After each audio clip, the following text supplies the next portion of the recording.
뉴스 정면 승부.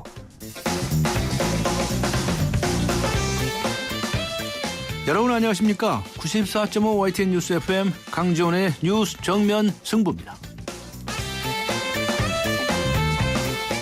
네, 운전하시는 분들 가운데 보다 저렴한 주유소를 찾아다니시는 분들 참 많으실 텐데요. 최근 국내 휘발유 가격이 이상한 행보를 보여서 화제가 되고 있습니다. 휘발유 1리터에 붙는 세금이 제품 원가보다 더 비싼 역전 현상이 벌어지고 있기 때문인데요. 국제 유가나 환율 변동 등으로 새전 휘발유 가격은 계속 떨어지고 있습니다. 하지만 세금은 사실상 고정되어 있기 때문이라고 합니다. 휘발유 소비자 가격에서 세금이 차지하는 비율이 무려 51.9%라고 하는데요. 배보다 배꼽이 큰 휘발유 가격. 주객이 전도돼도 이런 주객 전도가 또 있겠습니까? 여러분 어떻게 생각하십니까? 세금이 약 52%나 차지하는 휘발유 가격. 과연 적정하다고 보십니까? 네, 오늘 뉴스 정면 승부가 청취자 여러분께 드리는 질문은 이것입니다. 세금이 약 52%나 차지하는 휘발유 가격. 과연 적정하다고 보십니까? 네, 휴대전화 우물정 0945, 우물정 0945번으로 의견 보내주시기 바랍니다. 짧은 문자 50원, 긴 문자 100원의 유료 문자지요.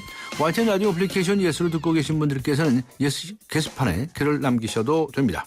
추첨을 통해서 정통시사 주간지 주간 경향, 그리고 아시아 지역 전문 월간지죠. 매거진 N 구독권을 보내드리겠습니다.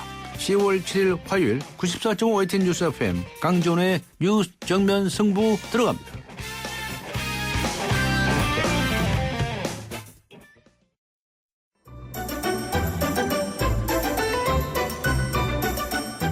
친절한 숙현 씨의 까칠한 뉴스. 네, 친절한 숙현 씨, 시사 컬럼니스트 이숙현 씨 나오셨습니다. 안녕하셨습니까? 네, 안녕하세요. 네, 오늘 오전이죠. 북한 경비정 한 척이 느닷없이 연평도 인근 서해 NLL을 침범을 했어요. 네, 그렇습니다. 총격이 좀 오갔죠? 그렇습니다. 합동참모본부에 의하면요. 오늘 오전 9시 50분경에 북한 경비정 한 척이 연평도 서방의 NLL을 침범했습니다. 이에 따라서 우리 군의 유도탄 고속함 한 척이 북한 경비정에 대해서 경고 통신 그리고 경고 사격을 실시했고요. 북한 경비정이 대응 사격을 했기 때문에 역시 아군도 대응 사격을 했다고 밝혔습니다. 네. 비록 경고 대응 사격이었지만 남북 함정이 상호 사격을 한 것은 지난 2009년 11월 발생했던 대청해전 이후 근 5년 만이라고 합니다. 관련해서 합전 관계자는요. 북한 어선을 단속하거나 통제할 목적으로 내려왔거나 아니면 그동안 지속적으로 추진해왔던 NLL 무력화를 위해서 내려왔을 가능성이 있다. 이렇게 설명한 상태입니다. 네. 그리고 한미 1~3국이 국방당국 간 정보 공유 양해 각서. 를 이제 추진 중인데 네. 이러한 움직임에 대해서 위협 소지가 그다음 유권 해석이 나왔다는데 이 무슨 이야기입니까? 네, 지금 한미일 3국은 그 현재 군사 정보를 공유하기 위해서요 양해각서 MOU를 추진하고 있습니다. 네. 그런데 이것이 군사기밀보호법에 저촉돼서 위법 소지가 있다는 유권 해석이 나왔습니다. 네.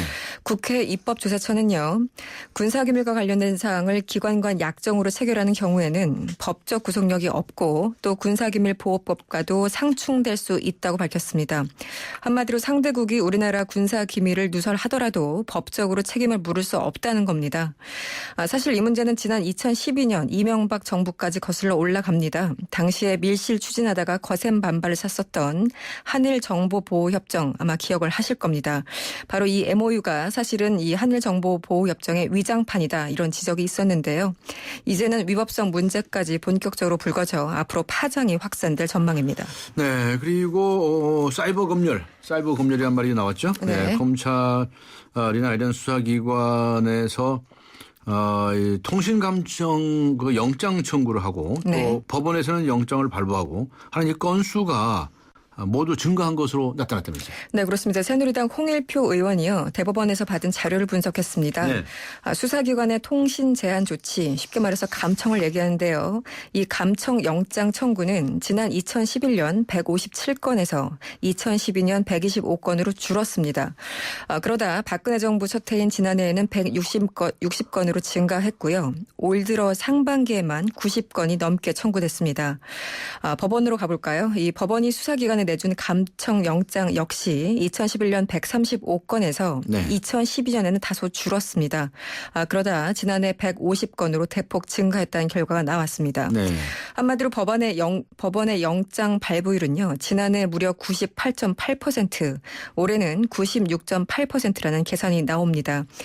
결론적으로 수사기관이 신청만 하면 거의 대부분의 경우 법안이 영장을 내주고 있는 것으로 분석됩니다. 네. 뭐 영장은 그 정도로 되게 나옵니다. 보통 그런데 네. 이제 지난해에서부터 이제 증가하기 시작했다는 것이 그렇죠. 이것이 이제 관심을 갖게 하는군요. 네네. 네.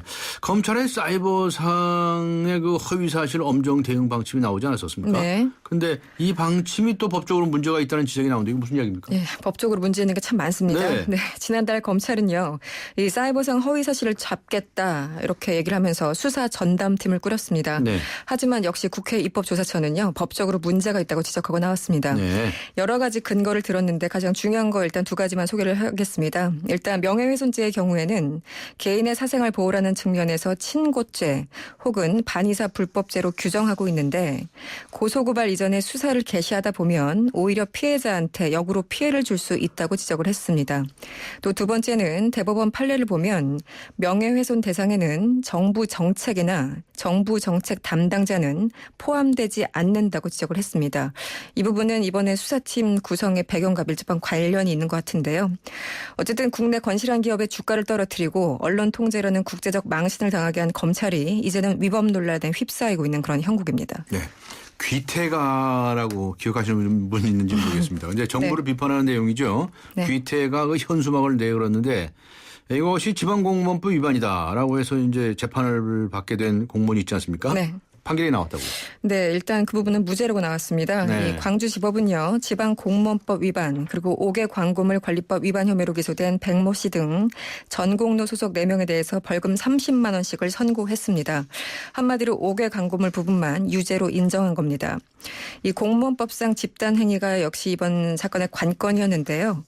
재판부는 공무원 단체의 시국선언이나 무단 결근처럼 다수가 모여서 집단 행위를 한 것으로 볼 수 없다고 설명을 했습니다. 문제는요, 이 재판부의 오늘 판단이 그 일부 공무원들에 대해서 파면이나 해임 등을 요구한 안전행정부의 조치와 정면으로 배치되는 것이어서 앞으로 파장이 예상됩니다. 네, 알겠습니다. 수고하셨습니다. 고맙습니다. 네, 감사합니다. 지금까지 시사칼럼니스트 이숙현 씨와 함께했습니다. 지금 시각은 6시 19분을 가리키고 있습니다. 이 시각 교통 상황 어떤지 알아볼까요? 김미란 캐스터입니다. 네, 뉴스 정면 승부 교통정보입니다. 화요일 퇴근길 주요 도심을 중심으로 교통량이 빠르게 늘어나고 있습니다. 우선 한강을 따라 강변문호 구리 방면 성산대교부터 동작대교, 한남대교에서 성수까지 정체 서행입니다. 반대 일산 쪽으로 청담부터 양화대교까지 밀려 지나고 있는데요. 나라는 올림픽대로도 공항주로 교통량이 늘어나고 있습니다. 청담대교부터 마포대교까지는 이미 시속 20-30km 안팎입니다. 반대 하남 쪽으로도 가양대교에서 성산대교, 여의하료 나들목에서 한강대교 구간, 이후로 반포대교에서 청담까지도 정체 서행입니다. 내부 신안로는 지금 성산대교 쪽 이동하는데 종암분기점부터 홍도 구간 밀려 지나고 있고요. 이후로 정릉 터널을 지나 홍제램프까지도 시속 20-30km 안팎입니다. 동부간선도로는 외곽 의정부 쪽으로 이동하는 교통량이 늘어나고 있습니다. 군자교부터 장안교, 다시 중랑교를 지나 노원교까지 밀리고 있습니다. 도심 안쪽은 세종대로 따라 교통량이 많은 모습인데요. 세종로 공원 사거리에서 세종대로 사거리까지 밀려 지나고 있고 반대편도 시속 20-30km 안팎입니다. 서부권 도로 중에는 신촌로 이대역에서 지금 신촌교차로까지는 신호 2번 정도 필요하고 반대편도 시속 20-30km 안팎입니다.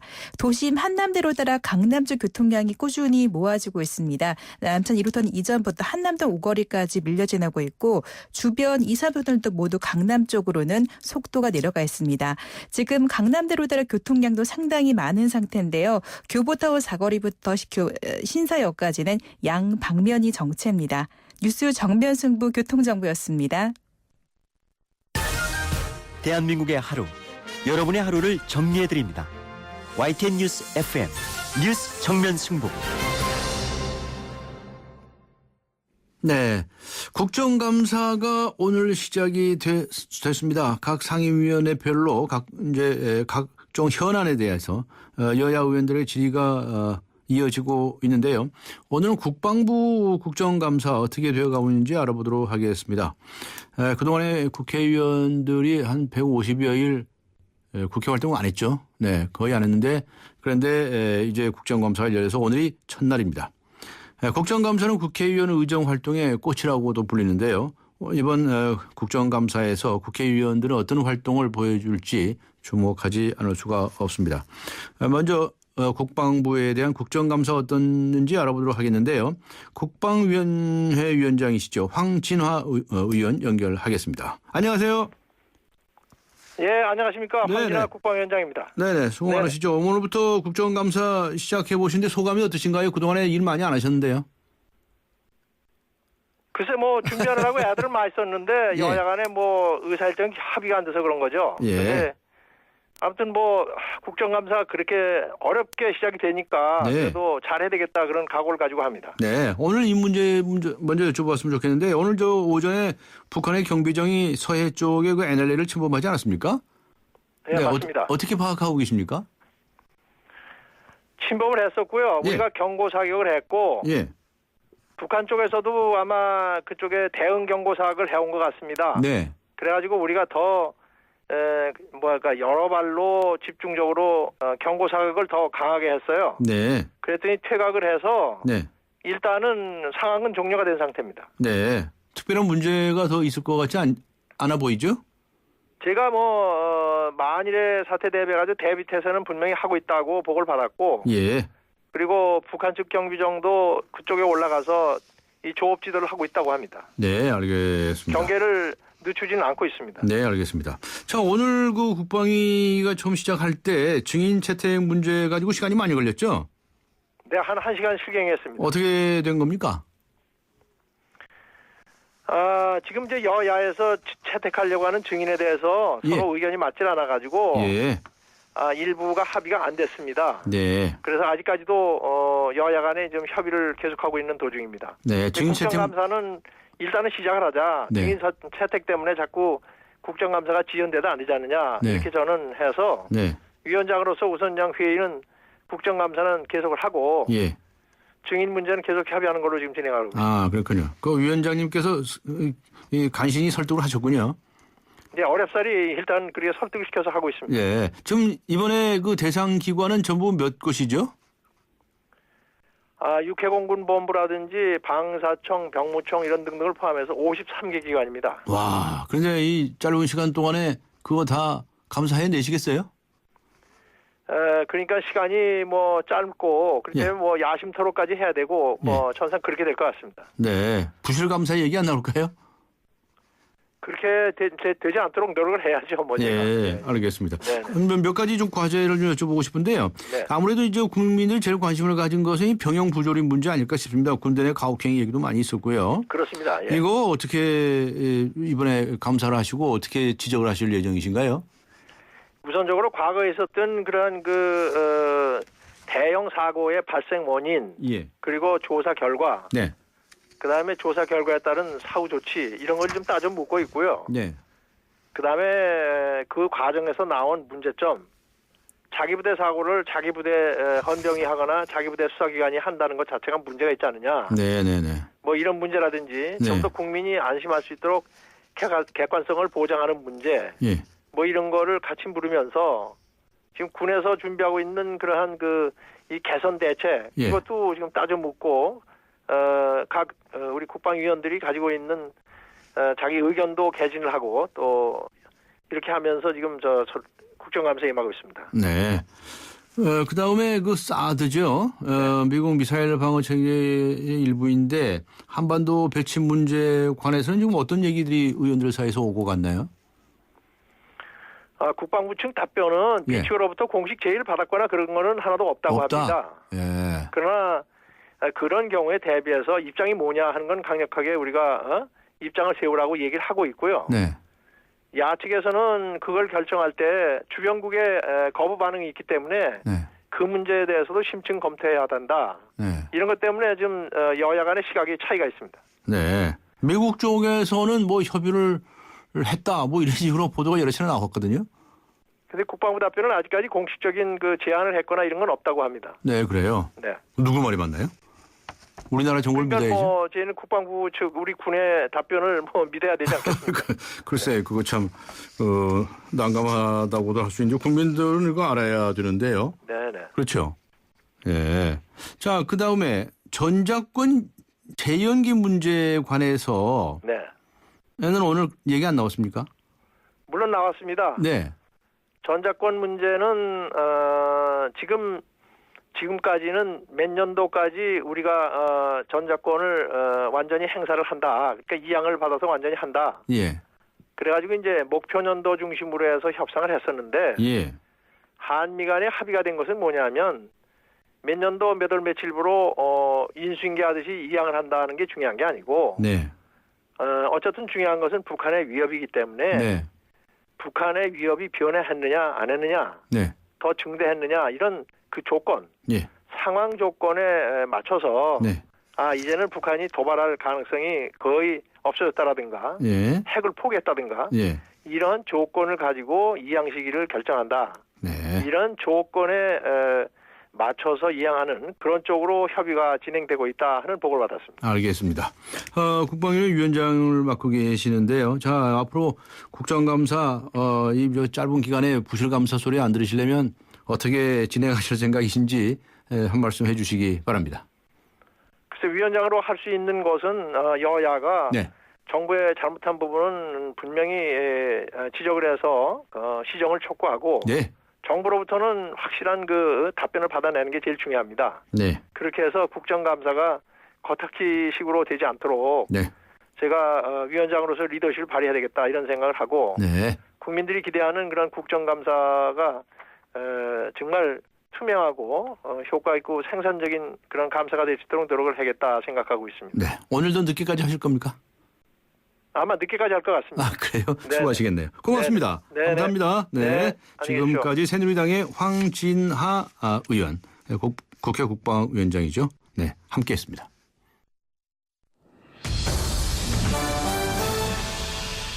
네, 이번에는 국방위원회 야당 간사를 맡고 계시죠. 새정치민주연합의 윤후덕 의원 연결하겠습니다. 안녕하세요. 예, 안녕하세요. 네, 한 네, 150일. 초대해 주셔서 감사합니다. 네, 근데 150일씩이나 이렇게 쉬시다가 이제 네. 공식적으로 일정을 시작하셨는데 뭐 많이 바쁘시죠? 소감이 어떠십니까? 그거 빨리 더 열심히 하겠습니다. 아, 예, 예. 자, 오전에 증인 채택 문제로 신경전이 팽팽했던 것 같은데 아직도 합의는 못 보셨죠? 이제 추가 증인 합의가 안 되고 있어요. 네. 그래서 좀 답답합니다. 야당 측에서 주장하는 건 어떤 증인들인가요? 전 국방부 장관이죠. 김관진 전 국방부 장관. 이분은 이제 재임 중에 GOP 총기 사고, 또 윤일병 사망 사고, 또 그리고 국방개혁을 지체시킨 이런 문제에 대해서 당시 장관한테 좀 확인할 게 너무 많아요. 지휘 책임도 물어야 되고. 예. 또 그리고 지난 대선 때 군사이버사령부에서 정치 개입을 하고 댓글 사건이 큰 게 있었습니다. 예. 그 당사자들을 증인으로 부르는데 여당에서 전혀 협조를 안 하고 있어요. 네. 이런 문제들에 대해서 문제 제기를 하고 있었습니다. 네. 그러면 언제까지 합의를 하실 생각이신가요? 오늘 합의해야죠. 오늘 중에는요? 이제 제가 생각하기에 이제 국정감사 금쪽 같은 시간이죠. 네. 근데 국정감사는 문제가 됐던 사건, 또 비리가 있는 사건, 의혹이 있는 사건의 당사자들을 증인으로 세우는 게 상당히 중요합니다. 네. 그래야지 어떤 문제점이 있었는지, 또 재발 방지를 위해서는 어떤 거를 확인해야 되는지, 그런 거를 확인하는 게 이제 국정감사입니다. 예. 그래서 이런 주요 증인에 대해서 문제를 확실히 확인해야 하는 증인들에 대해서는 네. 올바르게 여당도 협조해 줘야 합니다. 네. 그래야 국회가 국정감사를 통해서 진실을 밝히고 또 국민에게 그런 것을 알려드릴 수가 있는 거죠. 네. 여당 측에서 반대하는 이유는 뭐라고 합니까? 전직 장관이기 때문에 다 청와대에 근무하고 있지 않냐, 네. 또 재판 중이지 않냐, 이제 이런 의견들이에요. 네. 근데 전직 장관은 다른 상임위에서도 여러 번 전직 장관이 재임 시의 문제 예. 때문에 국정감사장에 나옵니다. 네. 국토교통위원회 정정택 장관 증인 출석으로 증인 출석했죠. 그리고 뭐 재판 중이거나 수사 중인 대상자들은 이 국회에서 그 증인 채택하면 이유를 대서 안 나올 수는 있어도 네. 그 자체로 면죄부를 주고 하는 것은 오히려 사실을 확인하고 진실을 밝혀야 하는 국정감사를 무력화시킨 거죠. 네, 그런 입장이시군요. 자, 아무래도 이번 국회에서는 이 군대 내 가혹행위라든가 병영 부조리라든가 뭐 이런 얘기가 많이 다뤄질 것 같습니다. 오늘도 얘기가 많이 나왔습니까? 예, 많이 나왔죠. 네. 그 윤일병 사망 사건 또 우리 특전사에서 안타깝게 훈련 중에 2명의 부사관이 훈련 중에 사망한 사건도 있었죠. 예. 그래서 그러한 문제들이 다시 재발하지 않도록 많이 이제 확인도 하고 또 다짐도 받고 그랬습니다. 네. 뭐 좀 새로운 얘기 나왔습니까? 일단 군대 문화, 군 네. 병영 문화를 이제 개선해야 되잖아요. 예. 그 부분에 대해서 아직까지 군이 폐쇄적인 그 자기 특성을 좀 개방해야 되는데 네. 개방을 잘 안 해요. 아, 그래서 민간에서도 네. 그 군을 좀 들여다볼 수 있게 군 옴부즈만 제도도 도입해야 된다라는 네. 주장들이 있고 이제 특히 군 사법제도가 좀 개편이 돼야 됩니다. 예. 지휘관, 소위 말하는 사단장이죠. 사단장이 수사권도 가지고 있고 재판권도 가지고 있고 재판에서 형량이 결정되면 깎아주기도 그것도- 하죠. 이게 감경권이라고 그러죠. 예, 예. 구속시킬 사람을 그냥 불구속시키고 뭐 형량도 자기 마음대로 해버려요. 네. 이게 국방부 장관 시야에 있는 이제 사단장 아닙니까? 국방부 장관은 행정부 소속이죠. 네. 근데 재판은 사법부에 속해야 하고 상권 분립이 된 나라에서 이거는 그 반드시 개혁해야 하는 그런 사안이죠. 네. 국방공무수만 제도 같은 거 군 사법 체계 개편하는 것 같은 것에 관해서 국방부 네. 측에서는 뭐 소극적입니까? 적극적입니까? 뭐 잘 그 동의를 안 해요. 동의를 안 합니까? 그 아, 군의 특성이 폐쇄성이고 네. 또 보안 및 비밀이 유지돼야 된다는 것은 얼마간 인정합니다. 예. 하지만 이게 너무 폐쇄적인 공간에 장병들이 오래도록 그 생활하고 그러면은 반드시 사고가 나죠. 네. 이제는 시대가 발전한 만큼 또 그리고 평화가 진착된 만큼 좀 개방성을 갖춰야 하고 그런 제도들이 도입돼야 된다라고 그렇게 생각합니다. 알겠습니다. 전작권 재연기 문제에 관해서는 어떤 얘기들이 오고 왔나요? 전작권은 전시작전 통제권을 누가 갖냐의 문제죠. 지금은 미군이 가지고 있죠. 예. 자, 우리나라는 이제 주권 국가입니다. 예. 경제력도 전 세계 10위권에 들지요. 이제는 군사 주권도 우리가 가져야 합니다. 네. 이로 인해서 그 많은 문제들이 발생하죠. 전환을 연기를 하는 데 따른 미국 측의 요구 사항들이 있어요. 그런 것들이 무기 체제를 도입하라, 전투기를 도입하라 이런 것들로 나타납니다. 네. 그리고 평택으로 기지 이전하는 것을 연기하고 늦추고 또 우리가 더 부담하게 하고 이런 것들로 나타나요. 네.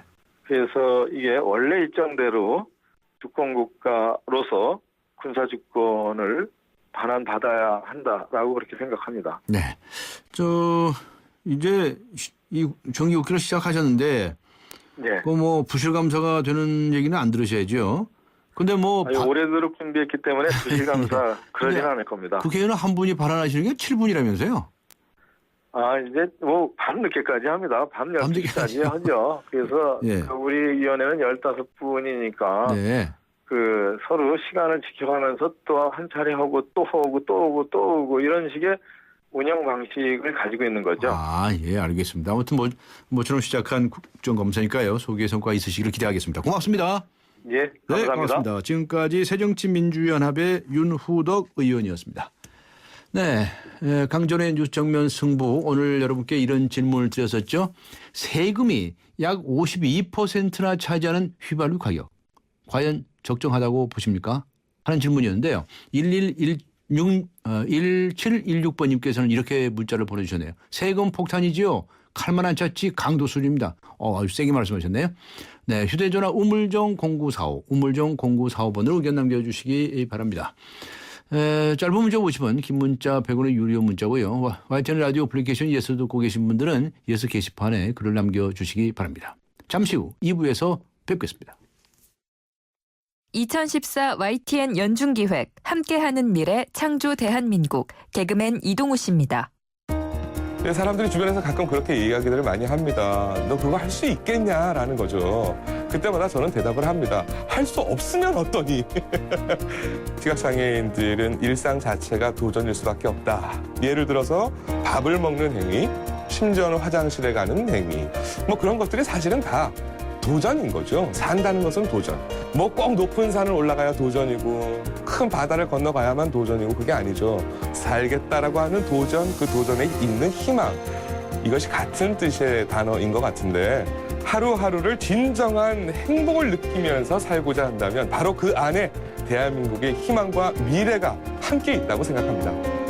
2014 YTN 연중기획 함께하는 미래 창조 대한민국 YTN 라디오가 함께합니다.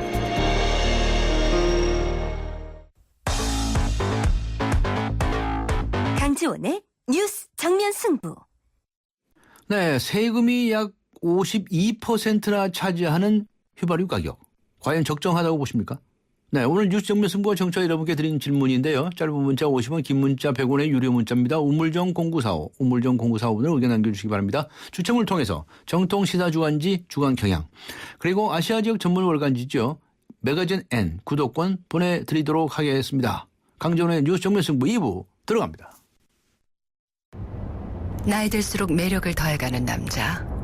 그러나 점점 더 시들기만 한다는 여자의 운명. 전 믿지 않아요. 운명도 아름다움도 스스로 만들어가는 거예요. 그렇게 운명을 바꾸다. SK2. 의정부의 금강 펜테리움 센트럴파크에 새바람이 불어옵니다. 도봉산역까지 연결되는 BRT 개통 예정. 수변공원, 천보산의 푸른 자연과 전세대 4베이, 판상형 설계로 공간의 여유까지. 10월에 찾아옵니다. 밀라기지구 금강 펜테리움 센트럴파크. 문의 1899-7566. 네, 오는 20일이죠. 부산에서 ITU 정권회의가 개최된다고 합니다. 그런데 에볼라 발병국에서 여러 명이 참가한다고 하죠. 그런데 관계기관에서는 대책이 어떠냐, 이관에서 논란이 되고 있습니다. 이런 가운데 부산의 시민단체들이 강력한 대책을 촉구하고 나섰는데요. 부산 참여자치시민연대 양미숙 사무처장 연결해서 자세한 내용 알아보겠습니다. 안녕하세요. 예, 안녕하세요. 네, 이번 ITU 정권회의 참가자 수가 전부 몇 나라죠?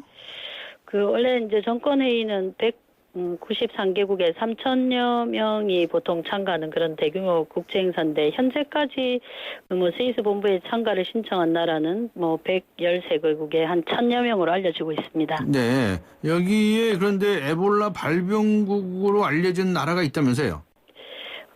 지금 현재, 총, 이제 서아프리카에서 6개국이라고 저희는 이제 보도를 보고 있고요. 예. 그래서 이제 6개국에 123명이 이제 참가 신청을 한 걸로, 네. 저희도 파악하고 언론에서도 보도하고 있지만, 부산시에서는, 지금 이제 WHO에서 관리 대상국으로 지정하는 국가가 4개이기 때문에, 4개국이, 그 발병국, 그러니까 관리 대상, 이제 들어오는 참가, 대상국이라고 그렇게 파악하고 있는 것 같습니다. 네. 시민연대 측에서는 이 문제를 언제부터 제기해 오셨죠? 네, 저희도 좀 이제 빨리 문제 제기를 해서 부산시와 같이 이제 대책을 마련했으면 참 좋았을 것 같은데, 좀 저희도 한 9월 말쯤, 한 9월 20, 한 5, 6일쯤 이 문제를 제기했었습니다. 예, 부산시에서의 반응은 어떻습니까?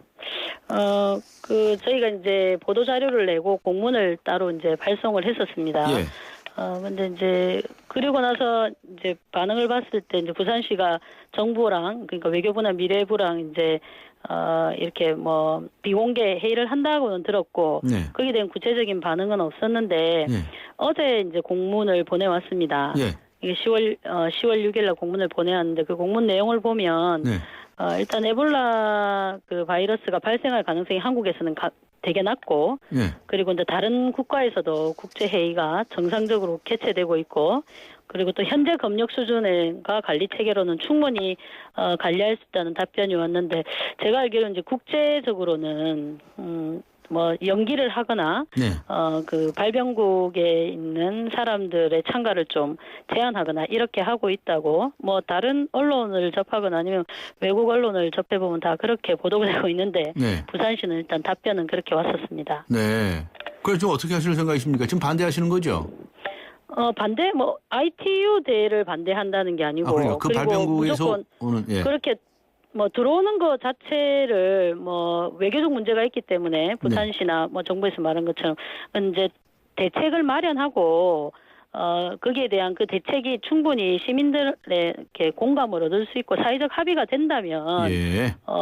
가능하겠지만 그렇지 않고 이제 저희가 볼 때는 좀 무방비 상태라고 생각하는데 이제 부산시는 충분히 관리할 수 있다라는 그 충분히 관리에 대한 그 이제 뭡니까 처리나 아니면 수단이 뭐냐라고 물었을 때는 특별한 대답이 없는 거죠. 예. 네. 뭐 대책이 없어서 대답 안 하는 거예요? 무슨 네, 무슨 다른 이유가 있어서 대답 안 하는 거예요? 저희가 어떤 절차에 의해서 어떤 기구로 예. 어떤 그 협력 체계로 아니면 어떤 뭐 통제 시스템으로 하겠다라는 명확한 답변을 해준다면 또 예. 저희도 이해할 수 있고 거기에 좀 부족한 부분을 이런 부분은 좀 부족하니까 좀 보충하는 게 어떻겠냐 네. 제안을 할 수 있는데 네. 그냥 지금 공문에 제가 조금 전에 읽어준 게 공문 그대로입니다. 현재 검역 수준과 관리 체계로 충분히 관리할 수 있습니다. 네. 이렇게 답변이었습니다. 충분히 관리할 수 있는 모양이죠?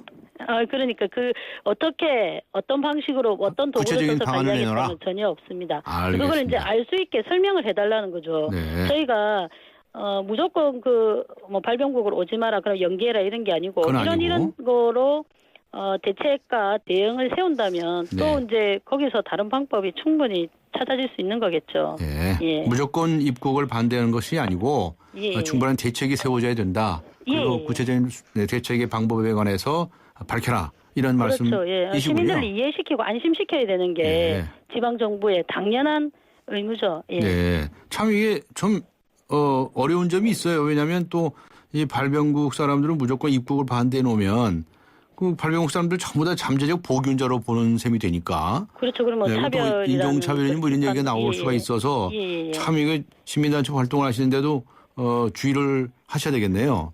예, 그런 소리도 좀 듣고도 있고. 근데 그거는 이제 무조건 뭐 잠정적 보균자라 생각하니까 오지 마라 이런 게 아니고 저희도 그래서 이제 뭐 성명서를 내거나 그럴 때 되게 조심하면서 썼는데 어쨌든 간에 위험이 지금 이제 오늘도 보면 유럽에서도 발병하고 미국에서도 지난주에 발병했으니까 언제 어디서 일어날 줄 모르고 또 이게 아직 백신이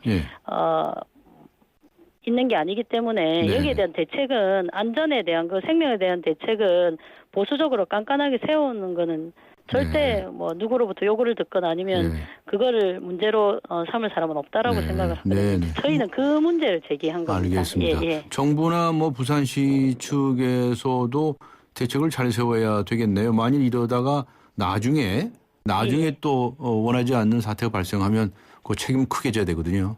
그렇죠. 이제 이거는 부산시만으로 대책이 힘든 상황이고 정부, 외교부와 미래부가 적극적으로 해야 되고 그 적극적으로 할 수 있도록 부산시가 좀 압박을 해야 되는 상황이라고 생각합니다. 예, 알겠습니다. 수고하셨습니다. 감사합니다. 예. 네, 지금까지 부산 참여자치시민연대 양미숙 사무처장이었습니다.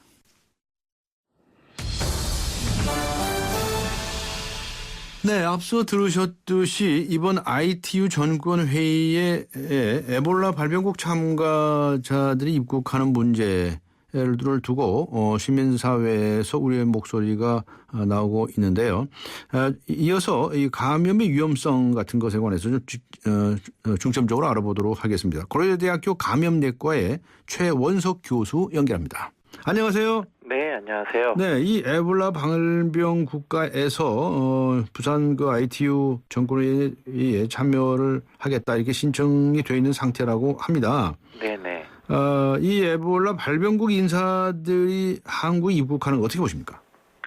네, 사실 저도 이제 요즘에 에볼라 발생하고 있는 이런 현황 또 이제 회의가 개최된다는 소식을 듣고 사실 꽤 걱정스러운 부분이 있는 것이 맞습니다. 네. 근데 이제 다만 저는 에볼라의 국내 전파를 최대한 막고 또 가능한 피해를 입지 않도록 하는 가장 적절한 조치가 뭘까? 또 우리가 무엇에 관심을 둬야 될지는 조금 고민이 필요하다는 생각이 좀 들었는데요. 그게 뭡니까? 사실은 이제 이번 회의 참석자들 중에서 에볼라 발생이 많은 그런 국가들의 참석자들을 국내 입국하지 못하도록 완전히 제한한다고 하더라도 네. 요즘처럼 전 세계적인 이동이 아주 활발한 상황, 또 이미 뉴스에서도 나오고 있지만 아프리카 이외의 지역, 미국이나 유럽과 같은 곳에서도 에볼라에 노출되거나 감염된 사람들이 발생하기 시작하고 있다는 이런 상황이 있잖아요. 예. 이런 상황에서 어떤 특정 지역 사람들의 국내 입국을 제한하는 것만으로는 네. 에볼라에 대한 완벽한 통제가 이루어진다고 생각하기는 사실 어렵거든요. 아, 그러면 네, 그래서 저는 사실은 에볼라 발생 국가들의 사람들이 입국을 한다, 이 사람들을 완전히 막는다, 이런 것에 우리의 이슈가 초점을 맞추기보다는 네. 이 국내나 국외에서의 어떻게 전파가 이루어지고 있는 상황에서 우리가 각 상황에 맞추어서 취할 수 있는 대응 매뉴얼이 현재 갖추어져 있느냐, 또 이 매뉴얼들이 실제 바로 적용이 될 수 있는지, 이런 것들을 좀 검토하고 준비하는 것에 관심이 더 있어야 하지 않을까, 네. 이런 생각이 좀 들었습니다. 네, 그 부산의 시민단체에서도 네. 입국 자체를 좀 반대하는 것이 아니라 여기에 대해서 대응책이 도대체 뭐냐, 이거는 이제 정부 측에 밝히라고 요구하고 네, 있다고 그렇죠. 합니다. 그렇다면 지금 도대체 이게 어떤 대응 방안이 있을는지가 궁금한데요. 우선 말이죠. 열 감지기 가지고 검역을 하게 됩니까? 네, 일단 입국하는 사람들을 감별할 수 있는 가장 기본적인 장치가 아마 열 감지기일 것 같은데요. 예. 열 감지기가 완전히 환자들을 다 잡아낼 수 있는 것은 사실 아닐 겁니다. 네. 특히 이제 잠복기에 있는 사람들이 문제가 될 텐데요. 예.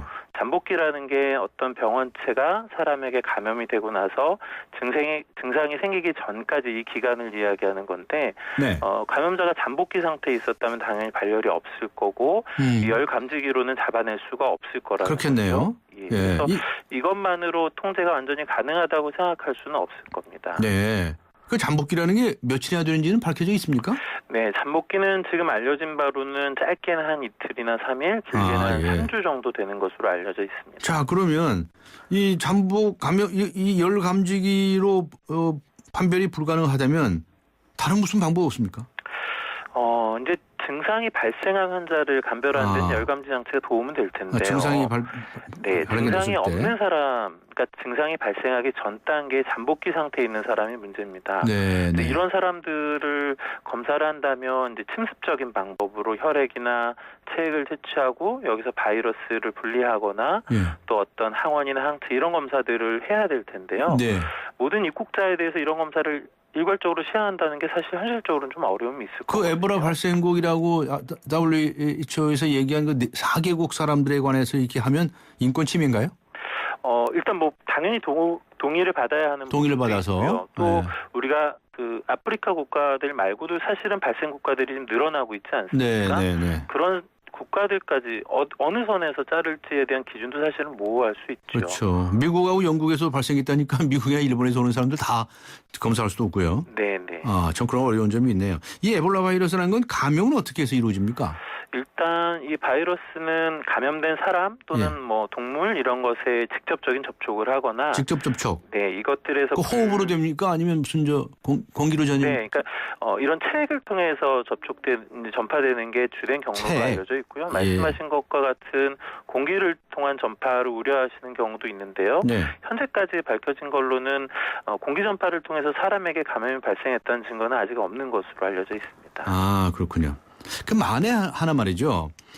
그런 이가 이제 입국을 했어요. 네. 그러면 뭐 이렇게 바로 무슨 격리 조치를 취한다든가 증상이 나타나면 바로 조치를 취해야겠죠, 당연히. 그죠? 네, 당연히 뭐 조치는 바로 취해야 될 텐데요. 잠재돼 있다가 잠복기를 이 동안에는 어떤 손을 쓸 방법이 없고요. 네. 그다음 잠복기에서 증상이 나타났다라고 하면 바로 이제 치료 단계에 들어가야 할 입장이 되겠네요. 네. 그 증상이 발생한 시기에 얼마나 빨리 조치가 취해지는지가 아주 중요합니다.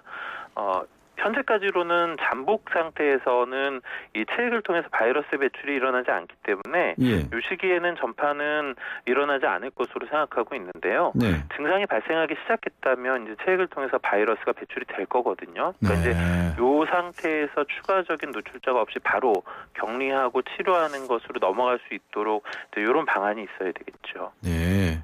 이제 뭐 감염내과 전문의시니까요. 네. 그러니까 이제 이 바이러스에 대해서 전문가이신데 이런 상황에서 정부가 할 수 있는 일이 뭐가 있을까요? 그러니까 그분들을 빨리 발견해내고 또 확산이 되지 않도록 조치를 해야 되지 않겠습니까? 네, 전문가 입장에서는 어떻게 제안하시겠습니까? 예, 당연히 그래야 할 거라고 생각하고요. 예. 저는 이제 그 분들이 증상이 생겼을 때 바로 알리거나 조치를 취할 수 있는 루트가 아주 네. 쉽게 바로 알릴 수 있는 루트가 일단 마련이 되어 있어야 할 거라고 생각하고요. 네. 그분들의 상황이 실시간으로 모니터될 수 있는 상황도 있어야 할 거라고 생각합니다. 실시간으로 모니터를 해야 된다. 네, 또 한 가지는 이제 그러면 발생했을 때 어떻게 할 거냐. 예. 또 그분들이 회의를 참석한다면 여러 사람을 만났을 텐데 증상 발생한 시점으로부터 만난 사람들을 어느 선에서 찾아내서 조치를 취할 거냐에 대한 방안도 지금 마련이 돼 있어야 하지 않을까 하는 생각이 듭니다. 네, 그렇군요. 앞서 그 책을 통해서 전염이 된다고 그러셨는데요. 네, 네. 어떤 책을 말씀을 하십니까? 네, 뭐 악수 같은 거는 그건 괜찮겠죠? 예. 이제 그 체액이라는 건 몸에서 분비되는 물질, 액체들 다 이제 체액이라고 이야기를 하는 건데요. 네. 최근에는 지금 WHO에서 이야기하고 있는 것으로는 정액 이런 것들까지도 바이러스 분비가 상당 기간 오래 지속된다고 이야기는 하고 있어서 네. 일단 감염이 발생한 사람이라면 그 사람하고의 접촉을 할 때는 충분한 차단 조치가 알겠습니다. 있어야만 할 겁니다. 예, 고맙습니다. 수고하셨습니다. 네. 네, 지금까지 고려대학교 감염내과의 최원석 교수였습니다. 안녕하세요. 초보 운전자 수지입니다. 도로는 무섭고 차는 왜 이리 많은지 엄마야. 그래서 저는 살아있는 친구를 만났어요. 반응형 블랙박스 유라이브. 와, 정말 살아있네. 유라이브. 살아있는 블랙박스 유라이브. 치열한 일상에 지쳤어요. 어떡하죠? 유유자적을 꿈꾸는 M3 타입이군요. 일상의 피로회복을 위해 하롱베이 3일치를 처방해드릴게요. 떠나세요. 당신의 타입에 맞는 베트남으로. 대한항공 베트남 4개 도시 운항. Excellence in flight. Korean Air. 네, 세금이 약 52%나 차지하는 휘발유 가격. 과연 적정하다고 보십니까? 라는 질문을 오늘 드렸는데요. 0054번님께서는 이렇게 문자를 보내주셨습니다. 원유 가격은 떨어지는데 왜 세금은 그대로인가요? 원유 국제 유가가 올라서 기름값이 오르는 건 어쩔 수 없다지만 세금으로 반이 넘게 나간다는 게 있을 수 있는 일입니까? 서민을 2번 죽이는 일입니다. 이렇게 적어 주셨습니다. 휴대전화 우물정 0945, 전화 우물정 0945번으로 의견을 주시거나 YTN 라디오 애플리케이션 예스 게시판에 글을 남겨주시기 바랍니다. 잠시 후 3부에서 뵙겠습니다.